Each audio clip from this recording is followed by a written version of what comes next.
మిత్రమా, పంచుకోలేనంతగా బాధలను గుండెల్లో దాచుకోకు. పెంచుకోలేనంతగా బంధాలను తుంచుకోకు. ఎందుకంటే దాచుకున్నా తుంచుకున్నా బరువెక్కేది నీ గుండె మాత్రమే మిత్రమా. అందుకే అర్థం చేసుకునే వారి వద్ద బాధను పంచుకో. ఆప్యాయతను పంచేవారితో బంధాన్ని పెంచుకో మిత్రమా. అర్థమైందనుకుంటా. బంధాన్ని కాపాడుకోవడానికి తల వంచాల్సి వస్తే వంచేయి, తప్పు లేదు. కానీ ప్రతిసారి నువ్వే తల వంచాల్సి వస్తే ఆ బంధాన్ని వదిలేయడమే మంచిది మిత్రమా. ఎందుకంటే జీవితాంతం తలదించుకుని బ్రతకడం చాలా కష్టం. రక్త సంబంధమైన వాళ్ళ గురించి ఆలోచిస్తున్నావంటే ఒక అర్థం ఉంటుంది. కానీ ఈ సంబంధం లేని వాళ్ళ గురించి ఆలోచిస్తున్నామంటే వారిపై దాచుకోలేనంత ప్రేమైనా ఉండాలి, లేదా వాళ్ళు ఎక్కడ దూరం అయిపోతారని బాధైనా ఉండాలి. కాదంటావా మిత్రమా? కొంతమందిని చూస్తే ఎలా ఉండాలో తెలుస్తుంది, మరికొందరిని చూస్తే ఎలా ఉండకూడదో అర్థమవుతుంది. ఇది నిజం కదా. నువ్వు ఎవరినైతే ఎగతాళి చేస్తావో, ఎవరినైతే చులకన చూస్తావో, ఎవరినైతే విలువ లేకుండా మాట్లాడతావో వారితోనే అవసరం వచ్చేలా ఆ భగవంతుడు చేస్తాడు. అందుకే ఎవరిని ఎప్పుడు కూడా తక్కువ అంచనా వేయొద్దు మిత్రమా. మంచితనం అనేది ఒక మహావృక్షం లాంటిది. ఎవరెంత నరికినా అది మళ్ళీ మళ్ళీ చిగురిస్తూనే ఉంటుంది.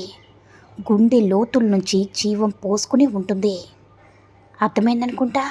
ఒక్క విషయాన్ని గుర్తించుకో మిత్రమా. లోకులు కాకుల్లాంటి వారు. నీకోసం చెడ్డగా చెప్తే బాధపడుతూ, మంచిగా చెప్తే సంతోషపడుతూ ఉన్నావంటే నీ మంచి చెడ్డల స్విచ్ వాళ్ళ చేతిలో ఉన్నట్లే. ఆ స్విచ్ ఎప్పుడు కూడా నీ చేతుల్లోకి తెచ్చుకో. నీ జీవితం అంతా బాగుంటుంది మిత్రమా. ఎదుటి వారి ఆలోచనల్ని గౌరవించకపోయినా పర్వాలేదు, కానీ అపహాస్యం మాత్రం ఎప్పుడూ చెయ్యొద్దు మిత్రమా. ఎందుకంటే ప్రతి ఒక్కరిలో ఏదో ఒక గొప్పతనం ఉంటుంది. మనం దానిని చూసే గుణం ఉండాలి, అభినందించే మంచి మనసు కూడా ఉండాలి.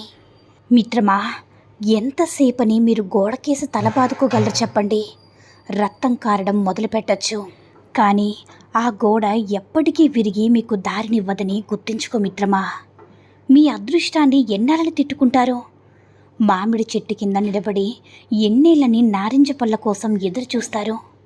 మీరు ప్రాణాలు పోయేదాకా అలా వేచి ఉన్న ఒక్క నారింజ పండు కూడా మామిడి చెట్టు నుంచి రాలిపడదు కదా. ఉన్నదేదో ఉంటుంది అంతే, లేనిది లేనే లేదు, ఉండదు కూడా. దేన్ని ఉంచుకోవాలో, ఎప్పుడు ఏది విడిచిపెట్టాలో తెలిసినవాడే నిజమైన మేధావని గుర్తుపెట్టుకో మిత్రమా. మిత్రమా, మంచి చెప్తే చేదుగానే ఉంటుంది, కానీ దాని ఫలితం ఎప్పుడూ తీయగానే ఉంటుంది. నీలో ఉన్న మంచిని దారి పొడవునా విత్తనాలుగా జల్లుకుంటూ పో. వెంటనే ప్రతిఫలం ఆశించకు. ఈరోజు కాకపోతే ఎప్పటికైనా నీ తరాల వారు వాటి ఫలితాలను అందుకోవచ్చు. నిన్ను నువ్వు తెలుసుకోవడం కోసం బ్రతుకు. 10 మందిని బ్రతికించుకోవడం కోసం బ్రతుకు. అదే గొప్ప జీవితం మిత్రమా. అందులోనే నిజమైన ఆనందం ఉంది. మిత్రమా, డబ్బు చాలామందికి ఉంటుంది, కానీ ఖర్చు పెట్టే మనసు కొందరికి మాత్రమే ఉంటుంది. అలాగే మనసు అందరికీ ఉంటుంది, కానీ అర్థం చేసుకునే మనసు కొందరికి మాత్రమే ఉంటుంది మిత్రమా. అర్థమైందనుకుంటా. ఒకటి గుర్తించుకో మిత్రమా, మన లోపల 2 తోడేళ్ళు ఉన్నాయి. ఒకటేమో చెడు, అంటే కోపం, అసూయ, లోభం, ప్రతీకారం, అహంకారం లాంటి దుర్గుణాలు. మరొకటేమో మంచి, అంటే ఆనందం, శాంతి, ప్రేమ, వినయం, దయ, కరుణ లాంటి సుగుణాలు. వీటి మధ్య నిరంతర పోరాటం జరుగుతూనే ఉంటుంది. మరి ఆ పోరాటంలో ఏ తోడేలు గెలిచే అవకాశం ఎక్కువగా ఉంది? ఇంకేది మిత్రమా, మన ఆలోచనలు, మాటలు, చేతలతో మనం నిత్యం దేన్నైతే పెంచి పోషిస్తున్నామో మరి అదే.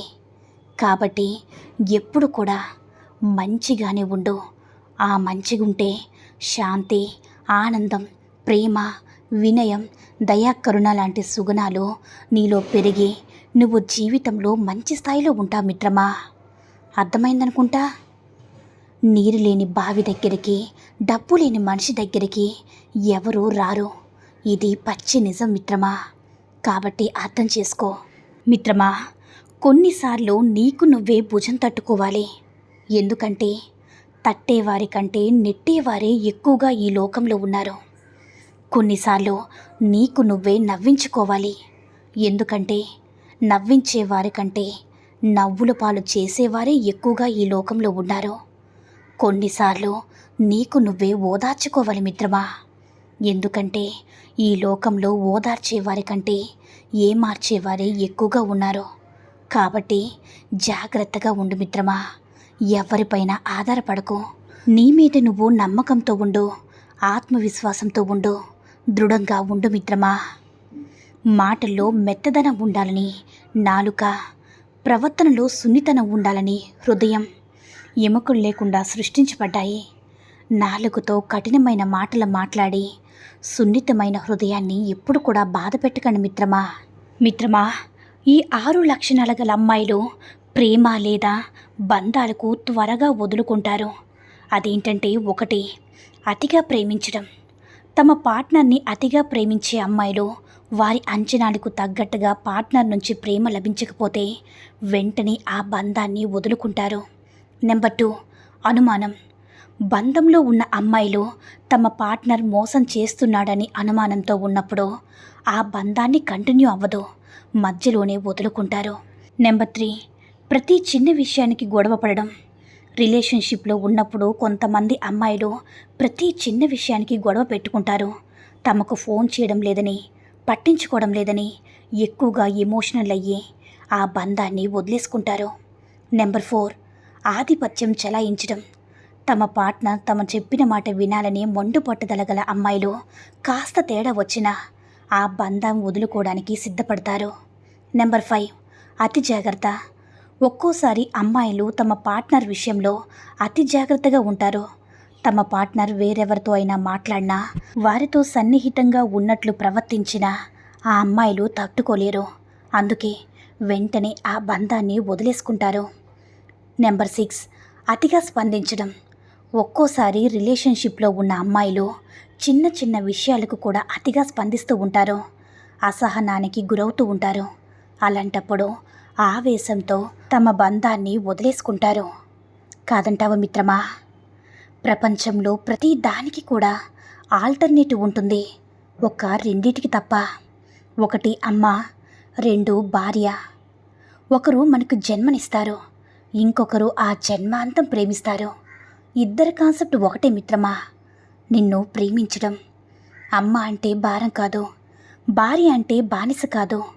కాబట్టి ఎప్పుడు కూడా ఆడవాళ్ళని గౌరవిస్తూ ఉండు మిత్రమా. అర్థమైందనుకుంటా.